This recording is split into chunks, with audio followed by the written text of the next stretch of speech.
ஒரு மனிதன் ஓவியம் மட்டுமில்ல 500 ஆண்டுகளுக்கு முன்பே பறக்கும் இயந்திரத்தையும் வடிவமைத்திருந்தான். அவன் எப்படி இவ்வளவு விஷயங்களில் நிபுணனானான்? வின்சி கிராமத்தில் வளர்ந்த அந்த சிறுவன் விளையாடவில்லை, இயற்கையை கவனித்தான். பறவைகள் பறப்பது, இலைகள் அசைவது, நீர் எப்படி ஓடுகிறது. அவன் பார்த்ததை மட்டும் இல்ல, அதை மனதில் முழுமையாக உருவாக்கி பார்க்க முடிந்தது.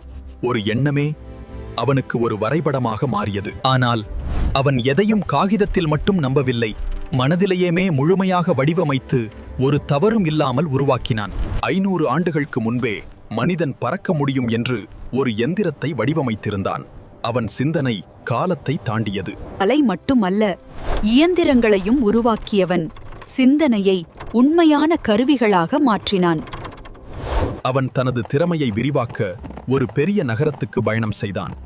அங்கேதான் அவனின் வாழ்க்கை ஒரு புதிய கட்டத்தை அடைந்தது. மிலானில் அவர் ஒரு ஓவியர் மட்டும் இல்லை, போர் இயந்திரங்களை வடிவமைத்த பொறியாளர், மனித உடலை ஆராய்ந்த விஞ்ஞானியும் ஆனார். அவரது சிந்தனை மட்டும் இல்ல, அவரது கலை உலகையே ஆச்சரியப்படுத்தியது. மோனா லீசா இன்னும் புரியாத ஒரு மர்மம். ஆனால் அவரது பல கண்டுபிடிப்புகள் முழுமையாக நிறைவேறவில்லை. அவை அந்த காலத்துக்கு மிகவும் முன்னே இருந்ததால். அவரது குறிப்புகள் வெறும் வரைபடங்கள் இல்லை, இயற்கையின் ரகசியம். சிறியது முதல் உலகம் வரை அனைத்தும் ஒன்றாக இணைந்தது. ஒரு ஓவியம் மட்டும் அல்ல, நூற்றாண்டுகளாக புரியாத ஒரு மர்மம். ஒரு சிரிப்பில் மனித உணர்வுகளை பிடித்தவன். A new story universe. Adventure begin. Like and share. Subscribe.